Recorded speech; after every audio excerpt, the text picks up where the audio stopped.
भवानी शंकरो वंदे श्रद्धा विश्वास रूपिणौ याभ्यां विना न पश्यन्ति सिद्धः स्वान्तः स्थमीश्वरम। हर हर महादेव।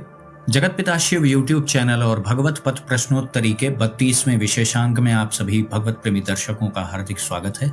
भगवान श्री मतंगेश्वर महादेव जी की कृपा से आप सभी स्वस्थ सकुशल और प्रसन्न होंगे, ऐसा मुझे विश्वास है।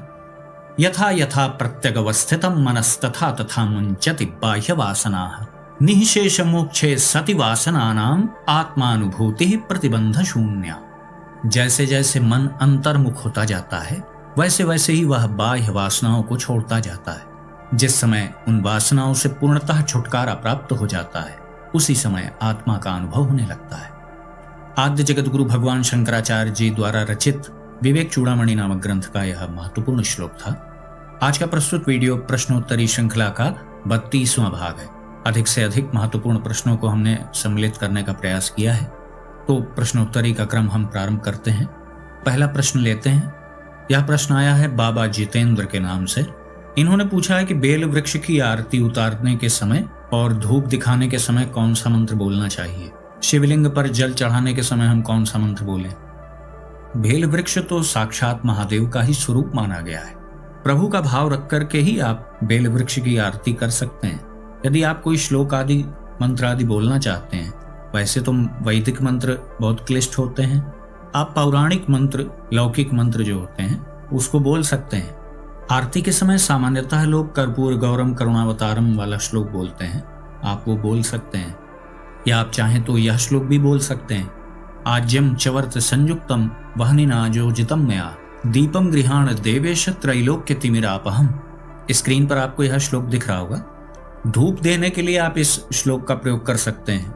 वनस्पति रसोद्भूतो गंधाढ्यो गंधोत्तम आग्रया सर्वदेवानां धूपोयम प्रतिगृह्यताम्। शिवलिंग पर जल चढ़ाते समय आप उस मंत्र का प्रयोग करें जो आपको दीक्षा आदि में प्राप्त हुआ है, या दैनिक रूप से अपनी इच्छा से ही आप भगवान शिव का कोई मंत्र जाप करते हैं अखंड शिव साधना के अंतर्गत, तो आप उस मंत्र का प्रयोग भी कर सकते हैं।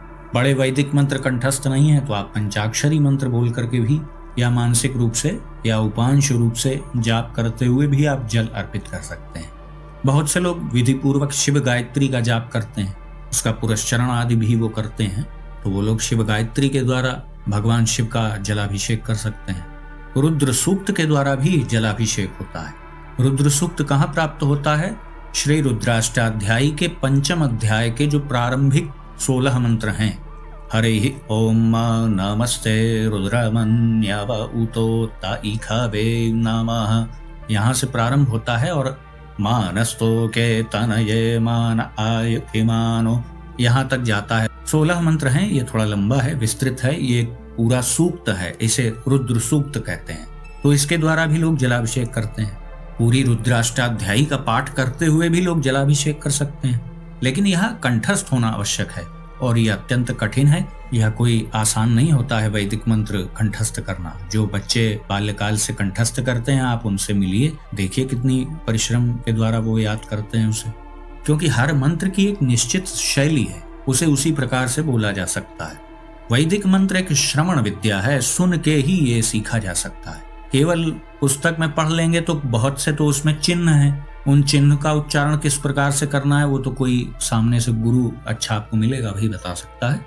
एक सामान्य रूप से मैंने आपके प्रश्न का उत्तर दे दिया कि जो लौकिक मंत्र हैं आरती और धूप आदि के लिए, और शिवलिंग पे जलाभिषेक भी आप उस मंत्र से करें जिस मंत्र का आप सर्वाधिक जाप करते हैं, चाहे वो गुरु मंत्र के रूप में आपको प्राप्त हुआ हो या आप अखंड शिव साधना में अपनी इच्छा से आप कोई मंत्र का जाप कर रहे हैं। मैं ऐसा इसलिए कह रहा हूँ क्योंकि शिव महापुराण में पंचाक्षरी मंत्र को सदा जागृत बताया है और कोई भी इसका जाप कर सकता है। इसमें गुरु दीक्षा का कोई बंधन नहीं है। यद्यपि गुरु दीक्षा के द्वारा एक निश्चित जो परंपरा है उसके द्वारा जब कोई मंत्र प्राप्त होता है और उसका हम जाप करते हैं तो उसका एक अलग प्रभाव होता है, यह बिल्कुल सत्य है। अगला प्रश्न है रमेश कुमार जी का। इनका कहना है कि हर समय शिव शिव जपने से मन भीतर ही भीतर बहुत जलाता है। हाँ, ऐसा होता है और उसके कारण भी होते हैं। सबके साथ ऐसा नहीं होता है। बहुत से लोग शिव शिव नाम जाप करते हैं, सबको ऐसा थोड़ी होता है कि उन्हें जलन होने लगती है। जब कोई संयम पूर्वक अपने इष्ट का नाम जाप करता है और विशेष रूप से शिव नाम, यह तो सर्वाधिक तीव्रता से संचित पाप कर्मों का विनाश करता है। तो जब तक यह प्रक्रिया चलती है तो हृदय में जलन होती ही है, लेकिन यह उसी को होता है जो संयम पूर्वक, नियम पूर्वक ऐसा कर रहा होता है। मन जब तक भौतिक जगत की ओर उन्मुख रहता है तो उसके लिए कोई प्रयास थोड़ी करना पड़ता है। संसार में मन लगाना हो तो उसके लिए कोई विधि, कोई नियम, कोई कठिनता तो है नहीं उसमें। ऐसा है क्या? संसार में तो तुरंत मन लग जाता है। अभी कोई अच्छा संगीत बज रहा हो और आपको पसंद हो तो आपको तुरंत आनंद आ जाएगा, मन तुरंत उधर भागेगा ना। कोई अच्छा दृश्य दिख जाए या सांसारिक बातचीत हो रही हो तो उसमें मन अपने आप लग जाता है, क्योंकि मन का वह स्वाभाविक लक्षण है। जैसे गुलाब जामुन का एक स्वाभाविक गुण है ना कि वह इस रंग का होगा, ऐसा उसका टेक्सचर होगा, ऐसा स्वाद होगा, उसकी एक विशेष पहचान है ना। सभी मिठाइयों को गुलाब जामुन थोड़ी कहा जाएगा। तो उसी प्रकार से सबका एक स्वाभाविक गुण होता है। तो मन का स्वाभाविक गुण है कि वह भौतिक जगत की ओर भागता है, उसकी सहज गति उधर की ओर है। मतलब आप उसे प्रयास पूर्वक दूसरी ओर लगाएं तो लगाएं, नहीं तो वो उधर लगाया है। पहले से जन्म से ही ऐसी व्यवस्था है। जैसे चढ़ाई पर आप साइकिल चलाएं तो आपको अधिक प्रयास करना पड़ता है ना, अधिक परिश्रम करना पड़ेगा। तो मन को जब आप अध्यात्म की ओर मोड़ते हैं तो उसकी सहज गति में बाधा पड़ती है, तो परिणाम स्वरूप फिर हृदय दग्ध होगा, जलन का अनुभव होगा। कभी कभी इसका अतिरेक हो जाता है, ये बात सही है, प्रारंभ में ये सब होता है। यद्यपि ये सब साधकों के साथ होता है, जो साधना नहीं करते हैं उनके साथ तो होता ही नहीं है। और जो साधना के स्तर को पार कर चुके हैं, जो साधक के ऊपर के स्तर पे पहुंच चुके हैं। साधक से ऊपर का स्तर क्या है? साधक से सिद्ध बनता है। तो वो जो व्यक्ति होता है वह इन सबसे परे हो जाता है। उससे करोड़ों लोग मिले रोज, कोई फर्क नहीं पड़ने वाला उसको, वो कैसी भी जीवन शैली जिए। लेकिन उसके लिए भी नियम बनाए गए कि भाई कैसे भी आप कुछ भी ना करने लग जाओ। जैसे भगवान श्री कृष्ण कहते हैं ना श्रीमद् भगवत गीता में कि मेरे लिए तो कुछ भी करने के लिए शेष नहीं है और ना कुछ आवश्यक है, लेकिन फिर भी मैं लोक रंजन के लिए कार्य करता हूँ कि जिससे दूसरे उस ओर प्रेरित हों, वरना मैं ही करना छोड़ दूंगा तो फिर ये गलत मैसेज जाएगा, तो फिर सब करना छोड़ देंगे। तो मेरा छोड़ना तो सार्थक हो जाएगा, लेकिन उनका छोड़ना सार्थक नहीं होगा, क्योंकि उनकी और मेरी स्थिति में बहुत अंतर है। यही समझा रहे हैं भगवान श्री कृष्ण जी भी। अच्छा, एक ऐसा व्यक्ति भी है, उसको भी जलन होती है, जिसको बेवजह किसी ने जैसे कह दिया, उसकी कोई श्रद्धा नहीं है। घर में किसी बड़े बुजुर्ग ने कह दिया कुछ देर भगवान का नाम जाप करो, तो वो श्रद्धावश नहीं कर रहा है, वो एक बंधन समझ के कर रहा है। तो वो जितनी देर जाप करेगा उसको भी जलन होगी। ऐसे व्यक्ति को भी होती है। लेकिन ये दोनों अलग अलग प्रकार के लक्षण हैं, वो जीवन शैली के द्वारा पता चल जाएगा कि किस प्रकार की जलन है। यद्यपि आप जो प्रश्न किए हैं तो आपके भाव से पता चल रहा है कि आप पूर्णतः नियम का पालन कर रहे हैं, तभी आपको ऐसा अनुभव हो रहा है। और यह तब तक होता रहता है जब तक संचित पाप कर्मों का विनाश हो नहीं जाता है। और किसके कितने संचित पाप कर्म हैं इसका किसी के पास उत्तर नहीं है, इसीलिए सबको अलग अलग समय लगते हैं। एक साथ कई लोग साधनाएं प्रारंभ करते हैं तो अधिकांश लोग तो बीच में ही छोड़ देते हैं। उनमें कुछ लोग होते हैं जो थोड़ा आगे बढ़ पाते हैं, कुछ बहुत थोड़े से होते हैं जो फिर लक्ष्य को प्राप्त करते हैं। तो यदि भगवान शिव आपके इष्ट हैं तो आपको यह सब विचार नहीं करना चाहिए, केवल नाम जाप में आपको ध्यान केंद्रित करना है। और यदि आप गृहस्थ धर्म में हैं तो अपने कर्तव्यों का भी पालन करते रहें। ऐसा नहीं है कि आपको प्रभु का नाम जपते जपते बस बैठे ही रहना है, अपने दायित्वों को करते हुए नाम जाप करना है। अब यहाँ पे कोई कह सकता है कि भाई जब काम करेंगे तो नाम कैसे जाप करेंगे? अरे तो आप नाम जाप नहीं करेंगे तो क्या मन छुट्टी पे चला जाएगा क्या? मैं पहले कई बार ये बात बोल चुका हूँ, मन कभी छुट्टी नहीं लेता है, वो सदैव काम पे लगा रहता है। यहाँ तक कि निद्रा में भी उसे चैन नहीं है, स्वप्न देखता है। तो आपको इन बातों से घबराना नहीं चाहिए, आपको अपना शिव नाम जाप का अभ्यास कंटिन्यू रखना चाहिए। अगला प्रश्न है बसंती झा जी का, क्या मन ही मन नमः शिवाय का जाप कर सकते हैं? शिव महापुराण में महिलाओं के लिए ऐसा कहा गया है कि उन्हें बाद में नमः लगाना है, शिवाय नमः इस प्रकार से जाप करना है। यद्यपि पता नहीं क्या कारण है कि कुछ लोग इन बातों को नहीं मानते हैं। मुझसे कोई प्रश्न करता है तो मैं उसे वही बताता हूँ जो शिव महापुराण में वर्णन है। यहाँ पर बहुत लोग ये तर्क देने लगते हैं कि प्रभु केवल भाव देखते हैं, फिर आपके भाव के मध्य में और कौन आ सकता है? आपके और प्रभु के मध्य जो भाव है वो तो फिर आपका विषय है अपना व्यक्तिगत। शास्त्र का कोई निर्णय जानना चाहता है तो वो मैंने आपको बता दिया। मन ही मन इसका चलते फिरते जाप आप पवित्र अवस्था में कर सकते हैं। अपवित्र स्थानों पर, शौचालय आदि में इस मंत्र का मानसिक जाप नहीं करना चाहिए। हाँ, नाम जाप एक ऐसी प्रक्रिया है कि वह किसी भी परिस्थिति में आप कर सकते हैं। अगला प्रश्न है M.K. गढ़वी जी का। इन्होंने पूछा है कि शिवलिंग को स्पर्श करके दर्शन कर सकते हैं क्या, और शंख या तुलसी शिवलिंग के लिए वर्जित है क्या? हाँ, ये बात बिल्कुल सही है कि जब आप पवित्र अवस्था में हों तभी आप शिवलिंग का स्पर्श करें। पहले तो करना ही नहीं चाहिए। जो मंदिरों में जो प्राण प्रतिष्ठित जो शिवलिंग होते हैं, जो सार्वजनिक मंदिर हों, आपके घर में कोई शिवालय है, आपने अपने पूजा स्थल पे कोई शिवलिंग रखा है, उसकी बात नहीं हो रही। जो सार्वजनिक प्राण प्रतिष्ठित मंदिर होते हैं वहां के शिवलिंग को आप स्पर्श ना करें तो अच्छा है। क्या आवश्यकता है स्पर्श करने की? मैंने भी देखा है बहुत से लोग अपना पूरा सर रख देते हैं शिवलिंग के ऊपर। ये सब सोशल मीडिया पे देख देख के बेवकूफ़ी की नकल करते हैं लोग। ऐसा किसी ने नहीं कहा है कि अपना सर लड़ाओ जाके शिवलिंग से, या बड़ा शिवलिंग है तो उसको लिपट जाओ और अर्घे के ऊपर, जलाधारी के ऊपर चढ़ जाओ। ये सब तो अशिष्टता है ना। यद्यपि आपका प्रश्न ऐसा नहीं है, आपने सामान्य रूप से स्पर्श करने के लिए पूछा है, तो भैया मेरा तो यही उत्तर है कि विशेष रूप से शिव जी के जब मंदिर में जाएं तो बड़े आदर पूर्वक, बहुत शांति के साथ, बहुत गंभीर मुद्रा में, अनावश्यक व्यर्थ वार्तालाप आदि भगवान शिव के मंदिर में नहीं करना चाहिए। यद्यपि किसी भी देवी देवता के मंदिर में ये सब नहीं करना चाहिए, लेकिन भगवान शिव जी की जहाँ शिवलिंग विशेष रूप से उपस्थित होता है तो वहाँ एक विशेष प्रकार की ऊर्जा होती है जो व्यर्थ के कार्यों के कारण आप ग्रहण नहीं कर पाते हैं। तो शिवलिंग के समक्ष जाएं, जो प्राचीन सेवित पूजित शिवलिंग हैं, जहाँ विधिवत पूजा आदि होती है, जो जागृत शिवलिंग हैं, वहाँ पर एक अलग ऊर्जा होती है। इसीलिए कुछ विशेष प्रकार के जो शिवलिंग स्थापित मंदिर हैं वहाँ पर जाने पर या तो श्वास बहुत तीव्र हो जाती है जब आप उनके थोड़े निकट खड़े हों।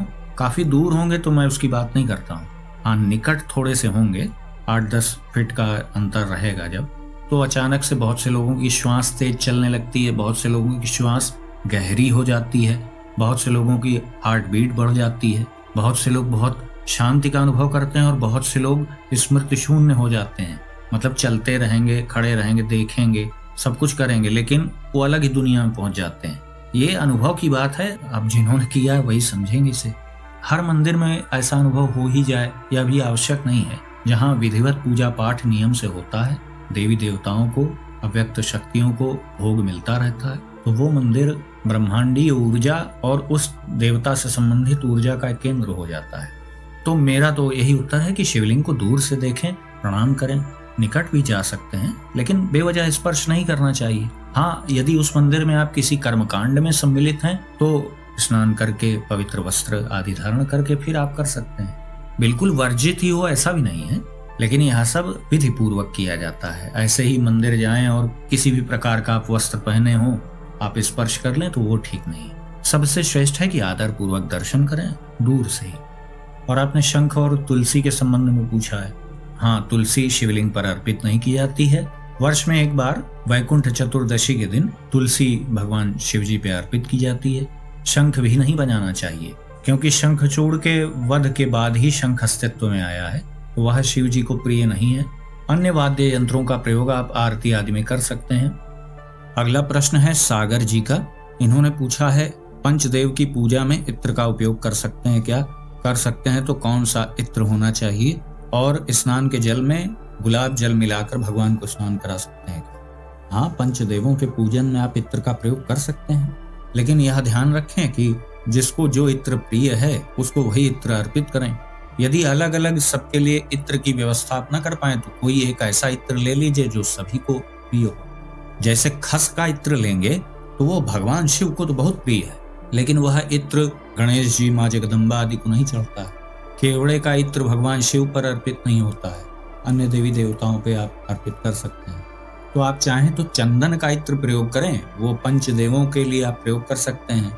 भगवान गणेश जी के लिए भी, सूर्य देवता के लिए भी, माँ जगदम्बा के लिए भी, श्री हरि के लिए भी और भगवान महादेव जी के लिए भी। और जो भगवान का जलाभिषेक करते हैं आप, उसमें आप गुलाब जल का प्रयोग कर सकते हैं। अगला प्रश्न है गीता वर्मा जी का। इन्होंने पूछा है, घर में बहुत ही छोटा सा शिवलिंग है जो खुद से ही इन्होंने बनाया है और उस शिवलिंग में जलाधारी भी नहीं है। डेली उसी की पूजा करते हैं, क्या बिना जलाधारी के रख सकते हैं? बिल्कुल नहीं। बिना जलाधारी के शिवलिंग कहाँ है? वह तो अपूर्ण है। शिवलिंग की पूर्णता ही तब होती है जब वह जलाधारी के साथ संयुक्त हो। आपको हटकेश्वर महादेव जी की कथा स्मरण होगी, उसमें भी इसी प्रकार की स्थिति हो गई थी। शिवलिंग बिना जलाधारी के ही तीनों लोकों में अव्यवस्था उत्पन्न कर दिया। तो इस विषय पर वीडियो बनाया गया है, हटकेश्वर महादेव जी से संबंधित वीडियो इसी चैनल पर उपलब्ध है, आप सभी देख सकते हैं अधिक जानकारी के लिए। तो बिना जलाधारी के शिवलिंग अपूर्ण है, और वैसा शिवलिंग घर में रखना या कहीं पे भी हो तो वह अच्छे परिणाम उपस्थित नहीं करता है। और दूसरी एक और बात है कि आपने कहा कि वह शिवलिंग आपने स्वयं बनाया है, तो स्वयं बनाया है तो अच्छी बात है, स्वयं से बनाया हुआ शिवलिंग पार्थिव शिवलिंग है, लेकिन जब वह विधिवत मिट्टी से बनाया जाए और पूजन के तुरंत बाद उसका आदर पूर्वक विसर्जन कर दिया जाए किसी पवित्र नदी तालाब आदि, तब तो अच्छी बात है। लेकिन पार्थिव शिवलिंग बना करके मिट्टी का या किसी अन्य पदार्थ का आप उसे लंबे समय तक रखे रहें, लंबे समय तक क्या, एक रात्रि भी यदि आपने रख लिया तो वो अच्छी बात नहीं। पार्थिव शिवलिंग का तो पूजन के तत्काल बाद विसर्जन हो जाना चाहिए। भगवान का कोई चित्र है, उसमें शिवलिंग की आकृति चित्र आदि बना है, वो ठीक है। वैसे बेवजह अन्य पदार्थों से बने हुए जो शिवलिंग होते हैं उनका कोई शोपीस आदि रखना नहीं चाहिए। बहुत से लोग मैंने देखा है कीरिंग में शिवलिंग का प्रयोग करते हैं, वह अमर्यादित है। इस प्रकार के जो शिवलिंग होते हैं, खंडित शिवलिंग, चिटके हुए शिवलिंग या उन पदार्थों से बने हुए शिवलिंग जिनका शास्त्रीय उल्लेख नहीं है, तो वो सब नकारात्मक शक्तियों को ही आकर्षित करते हैं। वैसे भी आप जानते ही हैं कि पार्थिव शिवलिंग के अधिकारी तो चंडेश्वर हैं, भूत प्रेतों के अध्यक्ष हैं, और भगवान शिव के मुख से उनका जन्म हुआ था, उनकी उत्पत्ति भगवान शिव के मुख से हुई थी। तो इसलिए ऐसा शिवलिंग आप ना रखें, उसे आदर सहित कहीं पवित्र नदी तालाब आदि में विसर्जित कर दीजिए। एक अच्छा सा आप नर्मदेश्वर शिवलिंग ले लीजिए, स्फटिक का शिवलिंग छोटा सा ले लीजिए, घर में रखने के लिए बहुत शुभप्रद है। छोटा सा पारे का शिवलिंग रख लीजिए, कोई समस्या नहीं है। ये कहीं नहीं कहा गया कि आप बड़ा सा विशालकाय शिवलिंग रख लीजिए, बिल्कुल छोटा सा 8 अंगुल से छोटा ही शिवलिंग, या 2 अंगुल का रख लीजिए। पारे का शिवलिंग बहुत छोटा छोटा मिलता है, जिसे पारद शिवलिंग भी कहते हैं। स्फटिक के भी छोटे छोटे मिलते हैं शिवलिंग। नर्मदेश्वर शिवलिंग भी आप छोटे से ले सकते हैं। चांदी का शिवलिंग रखना भी घर में बहुत शुभप्रद होता है, तो आप छोटा सा चांदी का शिवलिंग भी रख सकते हैं। इस प्रकार का स्वयं से बनाया हुआ बिना जलाधारी का शिवलिंग ही रखना चाहिए, यह शुभप्रद नहीं है और अपूर्ण है। अगला प्रश्न है गौरव शर्मा जी का, कृपया शिव स्वर्णमाला स्तुति पर कुछ बताएं। हाँ, बहुत अच्छा स्तोत्र है ये। आद्य जगत गुरु भगवान शंकराचार्य जी द्वारा रचित यह बहुत ही प्रभावशाली स्तोत्र है। सांब सदाशिव शंभो शंकर शरणम में तव चरण युगम, ईश गिरीश नरेश परेश महेश विलेशय भूषण भो, सांब सदाशिव शंभो शंकर शरणम में तव चरण युगम। बहुत ही सुंदर सुंदर पद हैं इस स्तोत्र में, बहुत से लोग इसका पाठ भी करते हैं। भली प्रकार से इस स्तोत्र को कंठस्थ कर लें, फिर इसका अवश्य ही मुक्त कंठ से आप गायन भी कर सकते हैं शिवालय में या अपने पूजन स्थल में। इस स्तोत्र का वैसे भी गायन ही करना चाहिए, और ये गायन प्रधान स्तोत्र है भी। बहुत से लोग ध्यान के पूर्व में जब अंगन्यास करन्यास आदि होता है, उसके बाद एक ध्यान श्लोक बोला जाता है ना, अधिकांश लोग तो ध्याये नित्यम महेशम रजत कीर्णिभम चारुचंद्रावतंसम, यह श्लोक बोलते हैं। लेकिन कुछ लोग उसको और थोड़ा विस्तृत कर देते हैं, उसी श्लोक के साथ यह स्तुति का पाठ भी करते हैं।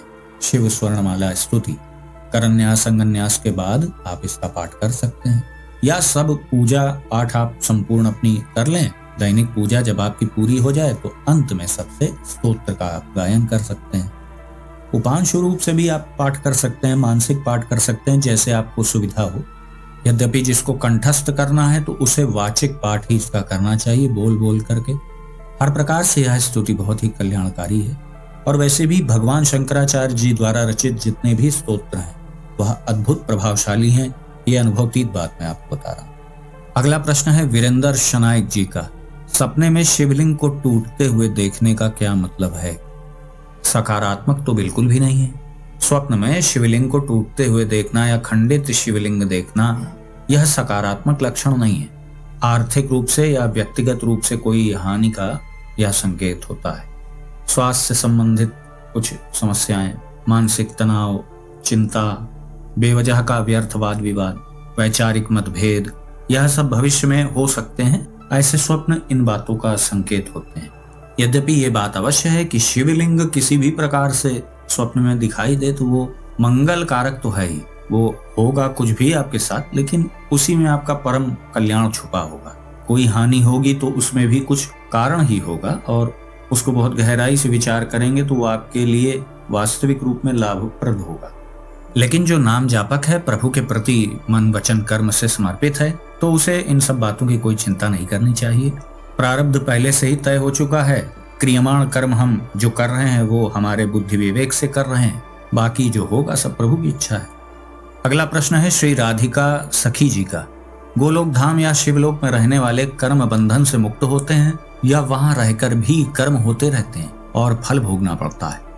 देखिए, कर्म करने की व्यवस्था तो मनुष्य योनि में है, अन्य जगहों पर हम फल का भोग करते हैं। जीव कोई आज का ही थोड़ी है, बहुत पुरातन है। न जाने कितनी योनियां व्यतीत करके मनुष्य जन्म प्राप्त होता है।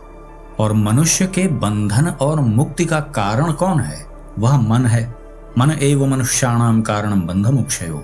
जब तक मन बंधा है तभी तक जन्म मरण है। मन की मुक्ति ही वास्तविकता में मोक्ष है। मन ही बंधन और मुक्ति का कारण है। मैंने कहा ना, मन एव मनुष्याणाम कारणम बंध मोक्षयो। जब तक मन का अस्तित्व है फल भोग करना पड़ेगा। शिवलोक धाम जा करके भी आना पड़ता है। शिव महापुराण में धनपति कुबेर की कथा आपने पढ़ी ही होगी।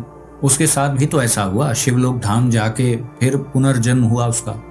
शिवलोक धाम जिसले जाया जाता है उसके सापेक्ष हमारे पुण्य कितने हैं, उसी के अनुसार हमें वह अवधि प्राप्त होती है कि हम उतनी अवधि तक उस लोक में रहेंगे।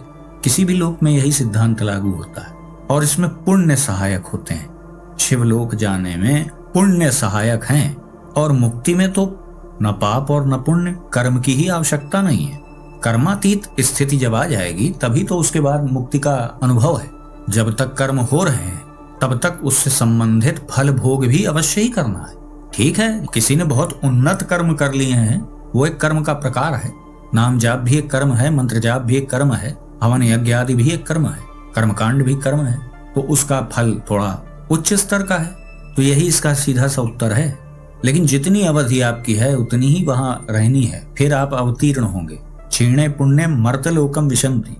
हाँ, जब भोग करने के लिए पाप कर्म भी नहीं बचे और पुण्य कर्म भी नहीं बचे तो वही मुक्ति की स्थिति है, जब भोग करने के लिए उस जीव के पास कोई कारण ही नहीं बचा।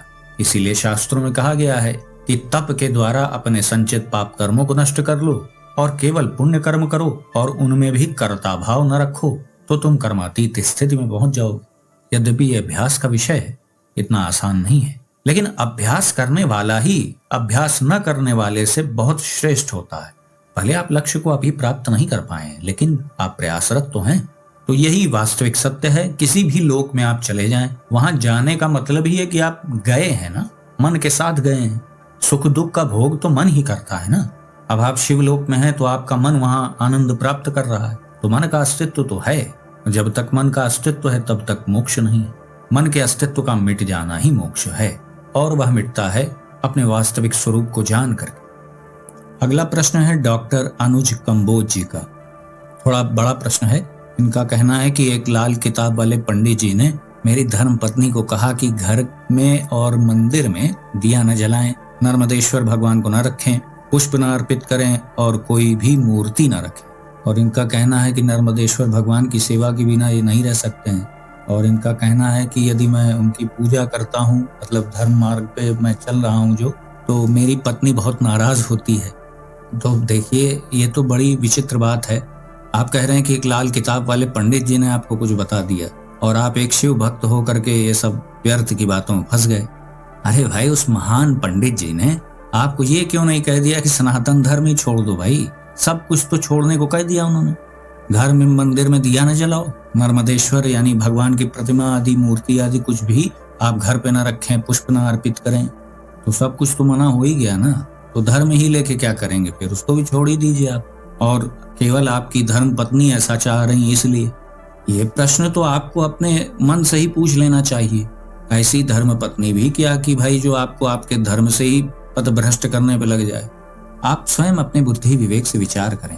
अब लाल किताब तय करेगी कि आप क्या करेंगे, या कोई पंडित जी आपको बताएंगे कि ऐसा ना करिए वैसा ना करिए, ये सब 2024 के बाद से बहुत अधिक हो रहा है। उल्टी सीधी बातों की नदी बहाई जा रही। वैसे तो भारतवर्ष में कभी ज्ञान की गंगा बहा करती थी, अब अज्ञान की और मूर्खता की नदियां बह रही और विविध स्रोतों से बह रही। तो धर्म का क्षय तो हो ही रहा है इस वजह से। भाई आप स्वयं विचार करिए, सब बातें तो मना कर दी आपके पंडित जी ने। पंडित जी लोग शास्त्रों की श्रुति स्मृति की बात करते हैं कि लाल किताब और नीली किताब की बात करते हैं। आजकल वास्तविक पंडित कौन है अभी तो जानना बड़ा मुश्किल है भाई साहब। तो डॉक्टर साहब, ये प्रश्न का जो उत्तर है ये तो आपको अपने हृदय से लेना है। आपको विचार करना है कि आपको धर्म के मार्ग पर आगे चलना है कि नहीं। तो यह तो अब आपके ऊपर निर्भर करता है कि विपरीत और विषम परिस्थितियों में आप अपने धर्म को निभा पाते हैं कि नहीं निभा पाते हैं। ना निभाने के हजारों कारण हो सकते हैं और निभाने का केवल एक कारण है कि मेरा धर्म है। धर्म चला गया तो सब चला गया। ना निभाने के तो हजारों कारण हैं, बहुत से कारण गिना दिए जाएंगे जिससे आप कह देंगे कि हाँ भाई छोड़ो धर्म। लेकिन धारण करने का मात्र एक कारण है, क्योंकि यह धर्म हमारे पूर्वजों के द्वारा आया है और मैं उसका प्रतिनिधि। धर्म ही सर्वस्व है, वही चला गया तो फिर क्या रह गया। तो यदि आप समर्पित भक्त हैं तो आपको प्रतिमा, नर्मदेश्वर शिवलिंग, प्रभु का चित्र आदि सब कुछ रखना चाहिए, उनके चिन्हों को धारण करना चाहिए। ये मैंने पहले ही आपसे कहा कि ये आपके ऊपर निर्भर है कि विषम परिस्थितियों में भी आप अपने धर्म को कैसे निभाते हैं। तो इतने ही प्रश्नों को हम इस विशेषांक में ले पाए। आज का वीडियो यहीं समाप्त करते हैं। आशा करता हूँ जो भी प्रश्नों के उत्तर आपको दिए गए उससे आप सभी का उचित मार्गदर्शन हुआ होगा। वीडियो यदि अच्छा लगा तो इसे लाइक करें, अपने मित्रों बंधु बांधवों के साथ शेयर करें। यदि इस चैनल पर आप पहली बार आए हैं तो कृपया इस चैनल को सब्सक्राइब करें। तो भगवान श्री वासवेश्वर महादेव जी से मैं ऐसी प्रार्थना करता हूँ कि वो आप सभी को सदा सुखी, स्वस्थ और ऊर्जावान बनाए रखें। मिलते हैं अगले वीडियो में एक नई जानकारी के साथ। तब तक के लिए आप सभी भगवत प्रेमी भक्तों को हर हर महादेव।